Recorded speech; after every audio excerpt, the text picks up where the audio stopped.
Folks, we're back. This is Steve Sass and Jim Jonas with another episode of Veterans in Politics. We have Annie Black. Annie Black is a Nevada State Legislature, and she's currently running for Congressional District number 4. Jim, you have anything? Just briefly, it's not a rant at all. It's just, first off, I want to thank you for coming on, Annie. I really do. And I think the one thing, before we get started with your background and stuff, that I wanted to talk about, I think it's so important that people understand that, like, you're a current Assemblywoman, correct? Correct. Okay. And you're running for Congress, the House of Representatives, if you want to put it that way as well. That's where the money comes from. And people don't realize that. They don't pay attention to it. So the state assembly and Congress, in my opinion, are two of the most important branches of government. I mean, the assembly on the state level and Congress on the federal level. So I just wanted to thank you for running for Congress, and I want to thank you for your current service, because it's very important, and a lot of people don't understand that. So I just wanted to say that right off the bat. I want to thank you for taking out that stupid piece of crap that was in the Nevada State Legislature that shouldn't have been there from the very word go, but thank you for taking him out. Well, it was partially thanks to you. He's a piece of work, and I'm glad that he's just gone out of politics. Yeah. Hopefully. Yeah, that guy was definitely the true definition of rhino. He was a true definition of Judas, and Jesus would come down hard on him. So, yeah. He was a piece of work. Yeah. It was a pleasure to take him out. When you won, I had the big grin from ear to ear. I'm like, thank God that doofus is gone. But on a positive I know note, you were happy about it. I was extremely happy about it. On a positive note, tell us about yourself, please. So I am a mom, first and foremost. That's my How many kids? I have two. I have two boys, How old? 17 and 19. Oh, okay, So, yeah. cool. Oh, I'm sorry, 20. He just turned 20. Bad mom. Happy birthday. What's his name? Tommy. Happy birthday, Tommy! So, yeah. Is that Tommy over there? That is Tommy over there.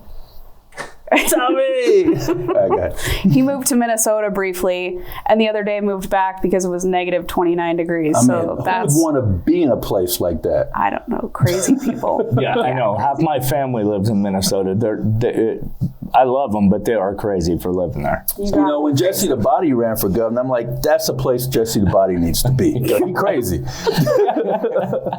Yeah. Well, you know, when you're a kid and you grow up in Vegas, I don't even think we own jackets. So I was like, dude, you're moving to Minnesota. You don't even understand. So anyways, He's back. We're happy about that. He's helping me on the campaign. So I'm super proud of that. You know, they've been in politics for pretty much their whole lives. I ran for the legislature for the first time back in 2010. Got annihilated. I lost really bad, but it was a great learning experience, and I didn't give up. Yeah, you just strap your bootstrings up and try again. That's good. Yeah, I tried again, ran for the city council in 2018. So I was one of only 2 Republicans to win that year. So that was pretty awesome.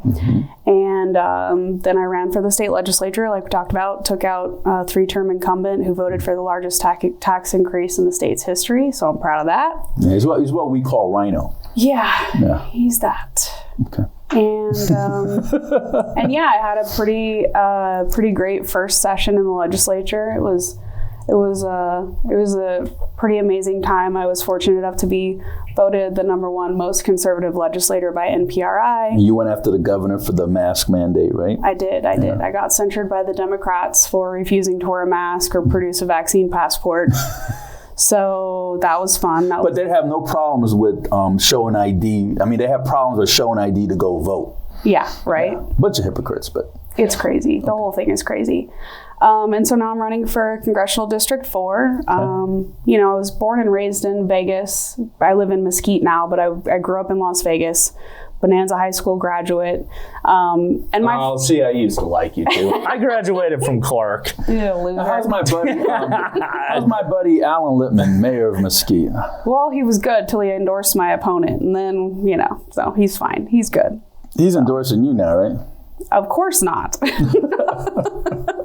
That's okay. He's this election he's going with you. Oh, okay. He endorsed my opponent before I got in the race, so it's fine. Whatever. Okay. Water under the bridge. Okay. And so I'm a small business owner. As soon as I got out of high school, I wasn't really a school fan. Mm-hmm. I graduated high school and then wanted to go to work, so I got into real estate, and I've been doing that for 20 plus years, and it's great. I love it, and I'm fortunate that I do a job that allows me to take 6 months off and go to the legislature, because let's face it, it's not a thing that the average everyday person can do, unfortunately. It's unfortunate that we don't have more average regular people that can serve. Well, let's talk about some federal issues. Okay. Because I got a lot of them. But over the course of many, many years, presidents used to talk about moving the embassy to Jerusalem, the American embassy to Jerusalem. And only one president actually did it. Now, many, many years, you have both people on the congressional side and the senatorial side talk about term limits for Congress and Senate. And I haven't seen anybody doing it. How do you feel about that?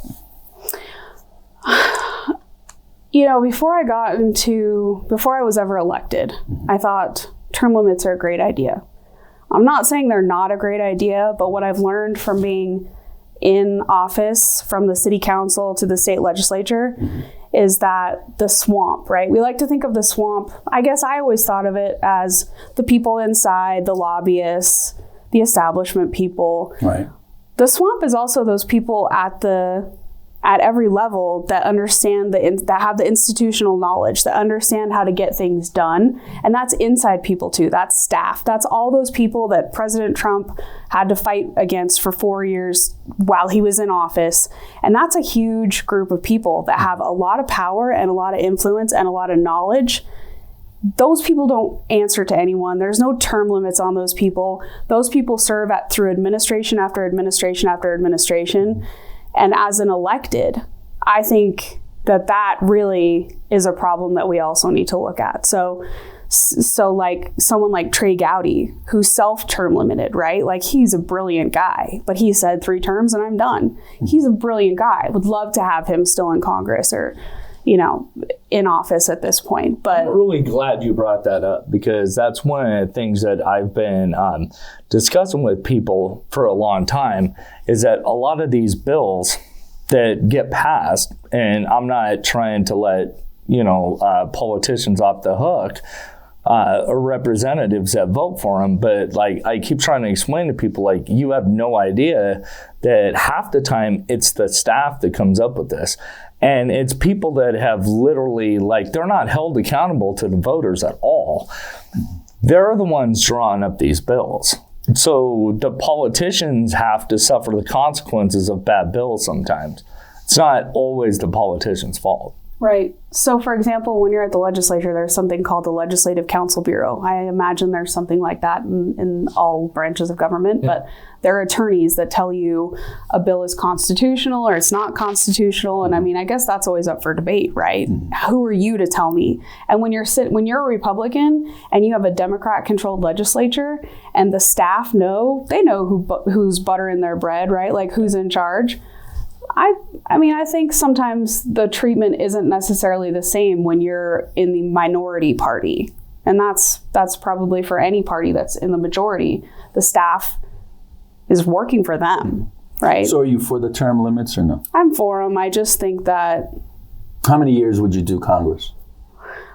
I think you have to... No, how many years would you do it as far as... If you were to put a bill together in committee and you were to say, all right, we're going to have term limits. Yeah, how many terms? I would probably say 4. Because 4 terms. I think... Is Congress 8 years? Yeah, I mean, that's a tough one. And Senate? How many for Senate? Maybe half, 2, 12 years. 12 years? I mean, I think the first term I learned in the legislature, right? You're supposed to be seen and not heard as a freshman. Really? Tell that to AOC. Right? But that's the anomaly, right? That's not the rule. And it takes some time to get your legs and to really understand a lot of it is just procedural stuff too, which you don't really realize. It's knowing the Mason's rules or the Roberts rules and when you can do things and when you can't do things. And if you don't understand those things, you're just kind of sitting there like, it's quiet, you know? Yeah, that's why actually, and you would actually literally have to change the Constitution, which is a very tough process, and I'm not going to waste everybody's time trying to explain that one. But I honestly have always said, I think they should reduce Senate terms down to 4, increase Congress up to 4.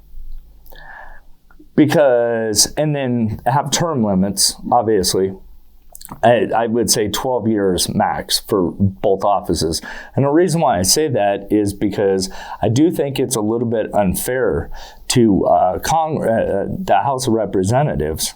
To run every 2 years. Travel back and forth. Yeah, and you're basically campaigning all the time. Mm-hmm. So like what you were saying, when you get elected to CD4, that first year you are literally just trying to, figure out all the procedural stuff. And like everybody has to go through that. It doesn't matter how good you are, And then the next year, all you're doing is raising money and campaigning again. Yeah. So how much time are you really able to give back to your constituents? Right. I guess the difference between the legislature and Congress also is that the legislature's 4 months out of every other year. So you have very little time there to figure it out. Sure. So it's a quick thing. So I'm for term limits. I just think that we also got to look at the swamp, whatever you want to call it. Yeah. So both medical and recreational marijuana is all over the place. I think 37 states. I forget who has what, if some of them have both or some of them have one and not the other. But I heard Jersey just just passed a law for recreational. They were on medical for a while. Mm-hmm. Now it's recreational. But here's the thing. People can't put their money in banks. If they own a dispensaries or have anything to do with marijuana, they can't put their money in the banks. So it's not federally regulated, and therefore people are just putting their monies in vaults and under their pillow. I mean, my wall is filled with cash from this last dispensary. I'm messing with you. I saw Breaking Bad. But anyway, would you propose a bill in front of Congress to make marijuana federally regulated throughout the country, and therefore that would help a lot of veterans in the VA that suffers from post-traumatic stress disorder and TBI? Would you? I wish that would get passed because a lot of veterans do need the medical marijuana. Instead of them going out and buying it, VA could just give it to them. Would you pass something that will make marijuana federally regulated nationwide so these banks could start taking in money and the revenue would be huge? I mean, the federal tax on that should be huge on recreational marijuana. Would you do something like that? Well, don't be mistaken. Just because it's federally not legal doesn't mean they're not collecting tax money on it, true, right? True. So it's just, it's ridiculous. I don't know that the federal government should regulate it. I don't think it should be federally illegal. I think each state should decide if they want, the people should decide if they want to have it legal in their state. What about the banks? Because the banks won't take them. Look, I've got donors who are dispensary owners and their employees can't buy homes, they can't buy cars, and it's so regulated and so. Really? Yeah, because they can't. They're paying them cash. They can't put money in a bank. They don't pay them check? Oh. Not the ones that I know. Okay. I know a lady in Mesquite actually that was saying she was having a hard time buying a house because the bank wouldn't even look at her because she works at a dispensary. Gotcha. So you would propose a bill to change that. It's federally illegal. How would you go about doing that in Congress? I would basically just not make it a federal felony. I think that solves all the problems. Okay. The federal government shouldn't be regulated. I don't think they should be involved in it anyways.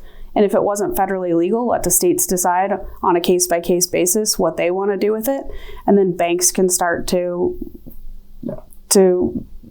work with dispensaries. And also, the other problem is it seems like it's so regulated that it's just too expensive. And then people end up going and buying it on the street anyways. And it's like, well, that defeats the whole purpose, right? Right. The point was to make it safe, legal, and available so people didn't have to go buy it illegally. And when you make it so expensive, that kind of defeats the whole purpose, doesn't it? It does. So President Biden passed, I don't know what he passed, or he did an executive order or what have you, to make it mandatory for military folks to get the vaccine.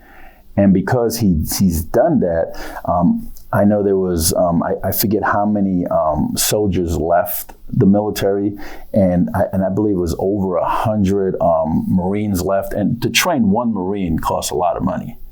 So when you got like over 100 Marines that are just leaving because they won't get the vaccine because the president made it federally mandated, as a member of Congress, how would you go about putting the kibosh on that, if you can? Yeah, we don't mandate people put things in their bodies. You just don't do it. That should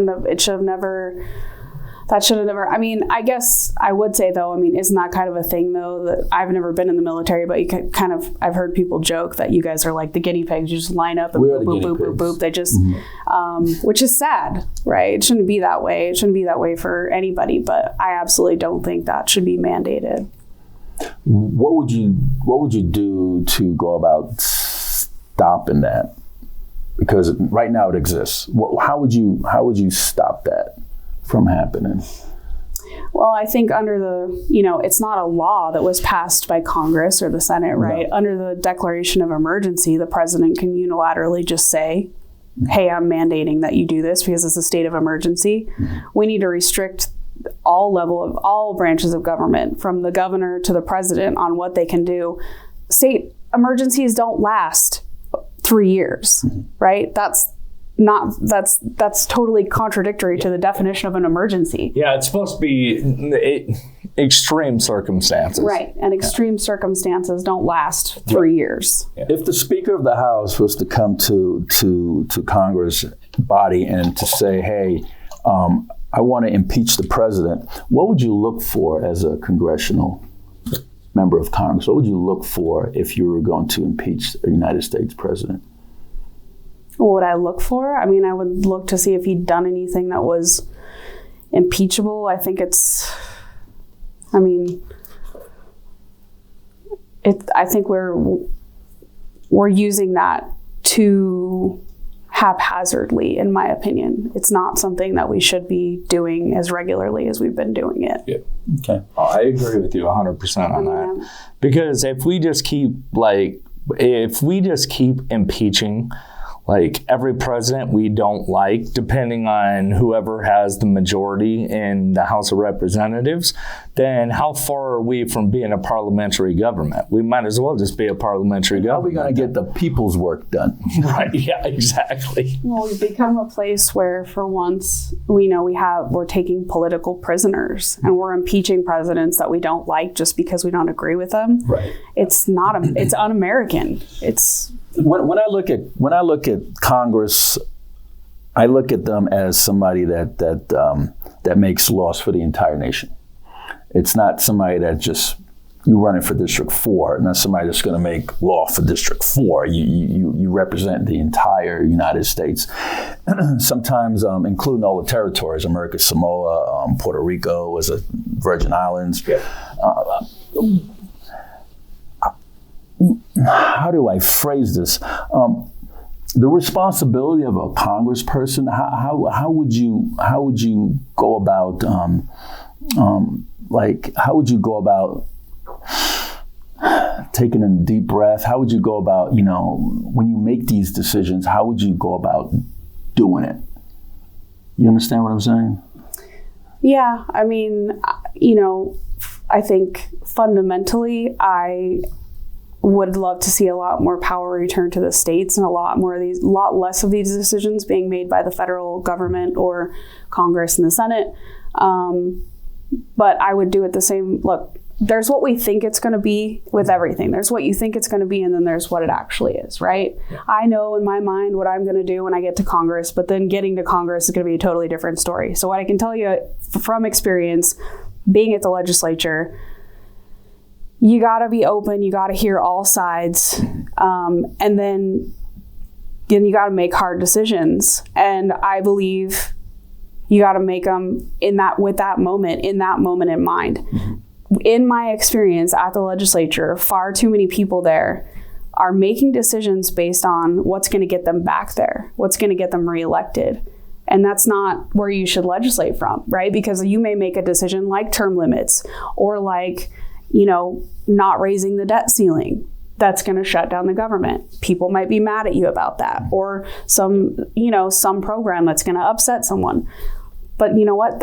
You only get one shot, right? Like you don't know, there's no guarantees you're getting reelected whether you do what you're supposed to do or you don't. So you got to go and do what's right and leave it all on the field, I think, as they say, because that's all you can do. So I wanted to shift gears just for a second on, since when you get elected to Congress, one of the things that has always kind of frustrated me a little bit is when we send troops into other countries. So more like so basically it's foreign policy as far as the military is concerned. Do you think that, and I know I've heard this explained to me several times by people, that do you think before we commit troops into another country, we should actually have to declare war on that country before we do that? Like, what's your overall philosophy on when we should actually send troops into another country? Yeah, I think we should have to declare war. I mean, I think that we should be very, very slow to send our sons and daughters anywhere, ever. And we've gotten into too many wars, and it seems like our president's trying to get us into one right now. And it's scary. It's like, it's just our default. Like, we constantly have to be at war and fighting some other country or some battle that most of the time has nothing to do with us, and being the world police. And I don't believe that's what we should be doing. We have a lot of problems here, like we have a lot of problems here we got to work on. Yeah, because one of the things I think is interesting, and he was a Republican, this was years ago, but President Eisenhower, who was a general, very knowledgeable guy and understood how the military worked, obviously, he said when he was leaving office, he said one of the main things we got to really concern ourselves with is the mass military complex. And so now, we're sending troops all over the world, and we're not technically declaring war because there's a lot of legal ramifications that come along with it, and I understand that. But I just wanted to know what your philosophy was on that, and that's why I asked that question, because it's I honestly don't believe that the military should be used to raise money for Halliburton or whoever it is, right? That's not the purpose of the military. So I just wanted to know your philosophy on that. Yeah, I mean, I think the scary fact is you look at people like China, and I mean, I think I've read that at least their Navy or something is now, they have more ships than we do, and I could be off base on that, but I thought that was what I heard. And it's scary. I think we have to be prepared at all times. Yeah.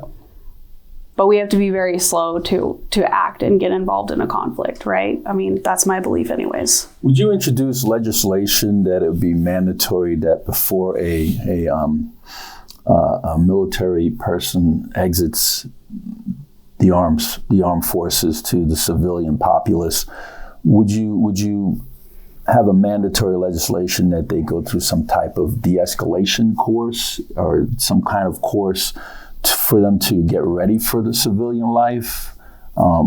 whatever it be a class or some type of online course, or teach veterans how to do a resume, teach them how to interview for a job, teach them how to just take them out of the military mindset into the family role, because they're going to be around their wife or their husbands and kids more often than they were when they were in the military. How would you kind of maybe slowly switch off that mindset of combat or that mindset of the military mind to become more in the civilian, so they won't lose their way and end up in prison or their marriage goes south, or they can't hold a job with the civilian populace because they're used to one standard of life and now they're changed over to this? Could you do some type of bill that would just gradually, while they're getting out, they could go to this course and you know what I'm talking about? Do you think that would help them? I mean, what's going on right now is not working. I'm not disagreeing. I'm asking because you actually have experience. Like I think what I would probably do, since I don't know what you guys go through, is I would probably have to ask you, what do you think that we could do? What are some ways that we could help these guys? Because you're right. Well, I call everyone guys. Hey guys, whatever. But the sad thing to me is that I think of military people as like potentially some of the best leaders, some of the people that I would want to hire first if I was a business owner, right? Like they're just, but for some reason, I guess what I understand is it's not necessarily the case. Like not at all. And that to me is weird, right? Because those are the people that would have leadership qualities, loyalty, and be punctual and all the things that you would want in an employee. So it would seem like you would want that. I don't know why society maybe doesn't want that, but I don't have all the answers. I don't claim to have the answers. If there were people that said to me, hey, this would help veterans after they get out to have a class, then absolutely, yeah, we got to take care of our people when they come out of the military. I'm not saying I'm the expert in how we do that, but I absolutely want to do it. I'll give you a question that I asked Mike Pence when he was running for VP years ago. This is up in Henderson. No pressure. It's a federal question. I explained that there was a survey done many years ago, and there was about 145,000 veterans. I think the total went up that are in both state and federal prisons. So I asked what would a Trump-Pence administration would do to treat veterans instead of incarcerating them. So I'll ask you the same question. As a member of Congress, what type of proposal would you put in place that would help treat veterans instead of incarcerating them? For example, we have the Veterans Court, and that helps. But shouldn't that be in every city and every state across our land? Yeah, I think that's a great program. The drug courts are a great program too, and I don't think those are everywhere. It's sad because we know those programs work, right? They've been tested and time tested, and they actually help people to deal with the problem rather than just incarcerating people and thinking that you're gonna fix them by locking them up. It just exacerbates the problem a lot of time, right? So I think that we definitely should have Veterans Court, and we should have a bigger conversation about helping them to not even go to jail in the first place, so that we don't even have to have a Veterans Court. But absolutely we should, you can either invest money in incarcerating people, or you can invest money in trying to help people be better and have a successful, productive, happy life. Either way, it costs money, right? So we might as well, I think, make an investment in people having a good, successful, happy life than keeping them in jail. But would you mandate from a federal level to make the states do that? A Veterans Court? Yeah. I don't know. I hadn't thought about it. Is that the way that we get that to be more common? The reason why I'm asking is because obviously I'm a huge fan of Veterans Court. I think it's important. But on a federal level, do we really need more mandates? Would you actually literally tell a state, you have to have this? Because that then becomes an unfunded mandate. I'm not a fan of mandates. Like I said earlier, I want states to have more control. I think you can either, the carrot or the stick approach, right? If we make the funds available and we try to promote the program and show its benefits, hopefully you don't have to mandate because the program is good. Yeah. We just have to, I think, shift our mentality around, instead of trying to lock people up perpetually forever. Yeah. Just shift our mentality to, like, as a conservative, I'm for law and order, right? Like you mess up, you got to pay the price. But at the same time, a lot of these things don't help people you just get stuck in this cycle, right? Like, actually, there's someone in my family that's going through that. And unfortunately, you become a felon and then you can't get a job and then you do things that you shouldn't be doing and you end up back in prison. And it's like, it's not helping them and we're paying for it, right? We're paying to keep all these people locked up in prison. Why are we paying for people to be in prison when we can pay to get them better and healthy? Yeah. Yep. No, I agree. I was just curious about the mandate part of it. Mandate everything. No, I'm just kidding. So let's talk about the current events. Mm. So how do you feel about what's going on in Ukraine and Russia and all that? What's your take on that, and how would you handle that as a member of Congress?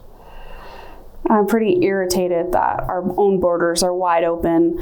Numbers just came out. Fentanyl use is at an all-time high.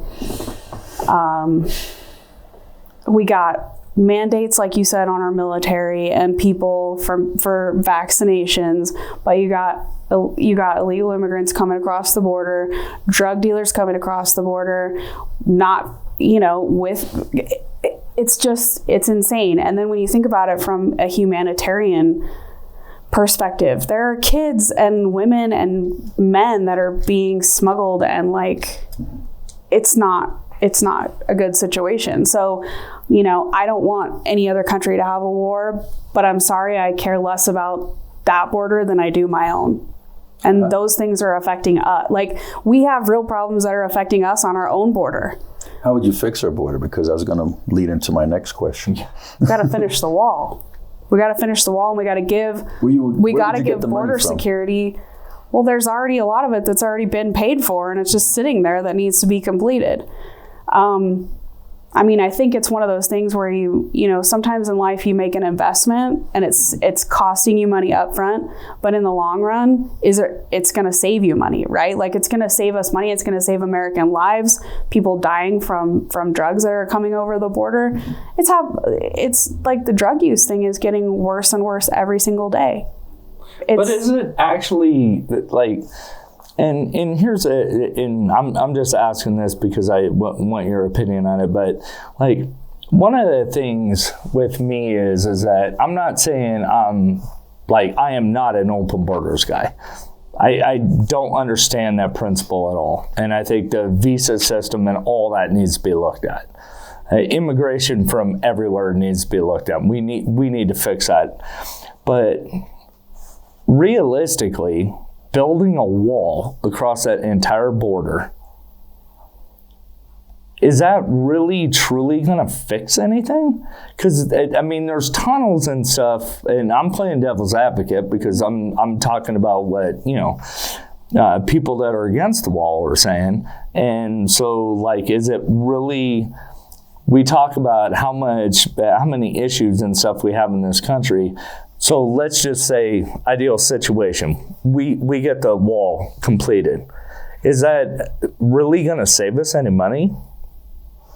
I think, in my opinion, it slows down the problem. We're never going to stop the problem, right? There's always going to be, thankfully, as long as this is the greatest country in the world, there's always going to be people that want to come here, right? And I'm all for that. Come here and live the American dream, but do it legally. And I think the wall... Of course, there's no surefire answer to solve every problem, but it helps our border patrol do their job. And we also got to stop, like even with law enforcement and with military, stop having these guys do a job and then forcing them to do it with one foot and one hand tied behind their back. Give them the resources they need, trust them to do their job, quit nitpicking every little thing they do and making them the villain. And I think it could work. It worked during Trump, and we didn't even have the wall finished, right? So let me, there was other issues that caused that, in my opinion. But anyway, so let me ask you just one more follow-up question on that. Okay, so we have the wall, okay, and it slows down illegal, because, to be honest with you, one of the frustrations I have is because I think people coming across the border illegally is actually a humanitarian crisis, because we have people walking through deserts in these lands that are not safe, and they're literally burning to death. They're starving to death before they ever even get here. So I do think we need to stop that. But let's just say we build the wall and then it slows down the illegal immigration, right? Would you be in favor of then to offset some of the costs to cut down on the Border Patrol agents? So it would be budget neutral? Because we don't want to increase costs at the federal level. I mean, look at our national debt already. Well, in my opinion, one of the actual jobs of the federal government is to make sure that American people are safe. So cut it somewhere else where we shouldn't be spending money, like on. I mean, there's a million programs. Namely, you could start with the safety social net programs, right? Or social safety net programs. Okay, so what exact social safety net program would you cut? We've got to figure out how we're going to make Social Security more solvent and what we're going to do with that. We've got to figure out Medicare, Medicaid, our interest payments on our debt alone, right? Our debt keeps growing, and that in and of itself is huge, right? So you would actually be able to take on, and I appreciate you saying that, because the reason why nothing has gotten done about those programs is because they call those the third rail of politics. You leave them alone. Because if you run on them, you're going to get beat up. But you would be willing, when you get elected to Congress, to actually take on those issues? Yeah, we have to. I mean, look at Social Security, for example, right? It's not going to last forever. We just keep bailing it out. So we're not doing people that want Social Security in the future any favors by continuing to let it run as a failure. We got to figure out how to fix it, right? And so there are proposals and ways that we can do that. And the same thing with Medicare and Medicaid. It's not that we need to get rid of them, but they could be running much more efficiently and much less wastefully. And there's no reason, it's not like we have to get rid of them and cut them all together. We just got to do them, we got to run them better. Well, thank you very much for bringing that up. Do you think we should overturn the current abortion the way it is right now? Right now it's pro-choice. You think that we should overturn that, or you think that we should just leave it alone, just move on to something else? I think that we need to protect life, born and unborn, whether it's someone coming across the border or a baby that's not born. They deserve and have a right to a life. I mean, Roe versus Wade, I'm not an abortion expert, but I did do a tour of Women's Resource Center recently, which if you haven't been there, it's a great place and they do a lot of good work. But, they said Roe versus Wade was passed before ultrasounds were even a thing, right? So at that point, as far as most people knew, a baby was just a blob of cells. Well, we know that's not the case now, right? We know that's not the case. But I think, as going back to the mandates, I think it's more of a societal problem that we have somehow, it's not about, like we always say, you can't legislate morality, right? But we have to start talking about valuing human life, whether that's a veteran who's coming back from serving in the military or an unborn baby or someone coming across the border. We've got to value human life. It's not about a law. It's about what's going on in our society that people think it's okay to kill babies, and that's healthcare. You'll do it from conception, or would you do it based on how many weeks? Again, I kind of go back to, I think that should be probably a state issue. I don't know that I'm not a fan of the federal government like dictating from on high all the rules, right? But yeah, I think that there's probably got to be a middle ground. One thing that confuses me about the political parties, you got Republicans saying less government, right? Stay out of government. I mean, government out of your life, but yet they're in your bedroom, right? Because that's where they are when they're telling you what you can or can't do with your body, right? And then you got people saying, well, I don't want to put this in my body. I don't want to put that in. The government saying, yeah, you got to put in your body. But then you got the government telling you, no, you can't, or you can't. You can or you can't have an abortion. But isn't that all the same thing? Basically saying, no, I don't want this in my body. No, I don't want you in my bedroom. No, I don't want government infiltrating my life. But isn't that the same thing when you tell somebody you can't have an abortion? No, because if I don't put a vaccine in my body, that affects me. If I get an abortion, that affects somebody else. That's a person being killed. So no, I don't make that equation. Like I know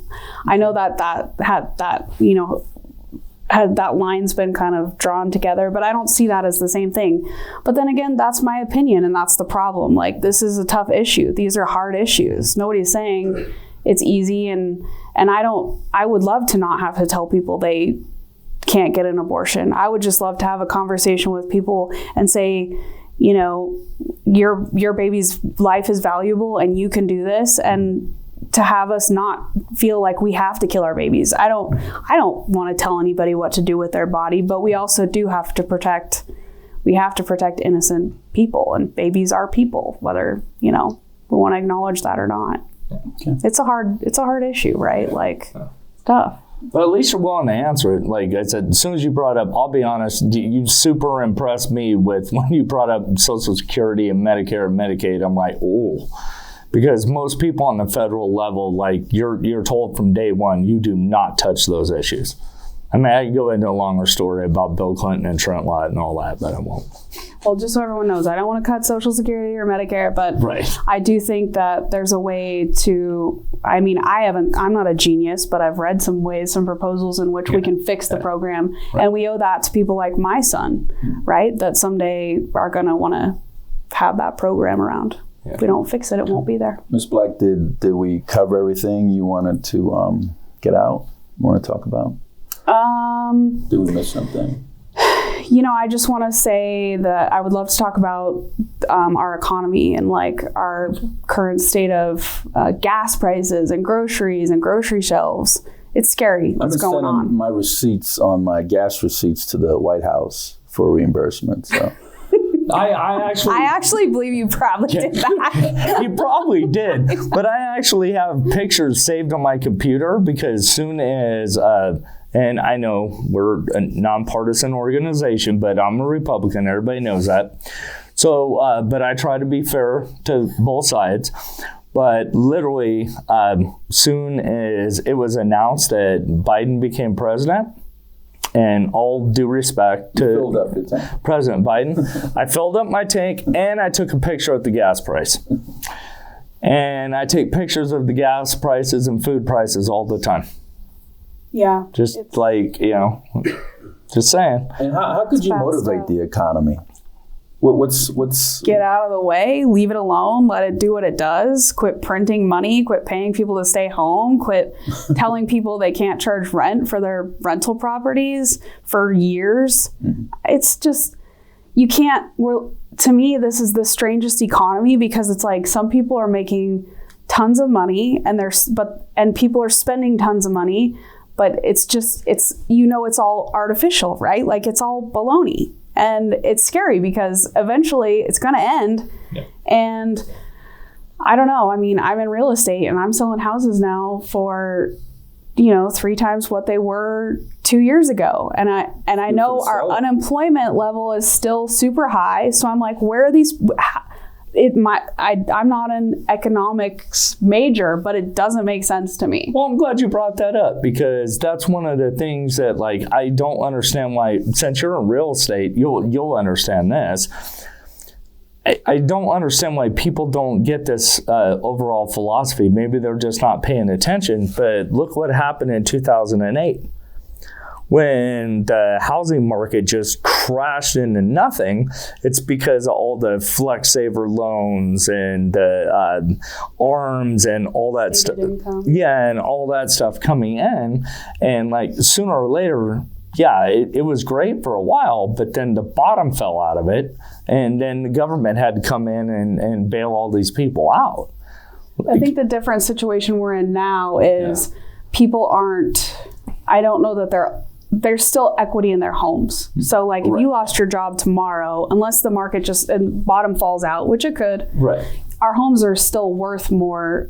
They're right. We're not dealing with that issue. We're really dealing with the issue of the unemployment and the wages and all the inflation, and that's the. Well, I was talking more about. I was just antiquating it with real estate. I wasn't saying that that's necessarily the case with real estate, because they actually reformed that pretty well, in my opinion, to protect the equity in the homes. I'm just talking about just in general, like sooner or later. Like, if it's too good to be true, it probably is. Well, the Fed is allegedly going to raise interest rates, you know what? To try to pull more money a couple times. I've heard as many as 5, as few as 3 times.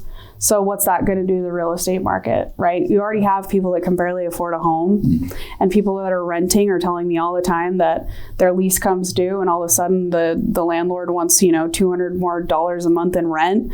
And if you don't like it, too bad, because there's 5 other people that'll rent this place, and they can't even afford to put gas in their car or buy groceries, and their kids haven't been in school for the last 2 years. I mean, it's a disaster, and I hate to see what's done to our country, but on the other hand, in some ways, I feel like this was necessary for people to really get it, to realize. Well, the euro is worth more than the American dollars anyways. Oh, yeah. Yeah, that's great. So, Ms. Black, I want to thank you so much for coming on the program. Jim?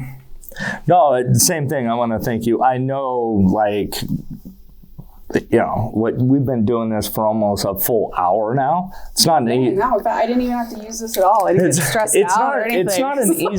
It's not an easy thing to do. And running for Congress and being knowledgeable and being willing to come on programs like this and answer tough questions and go to the events and raise money. I mean, most people don't realize how much is involved in running for office. And then at the same time, once you get elected, then you actually, have to take care of people. So I just have a lot of respect for you.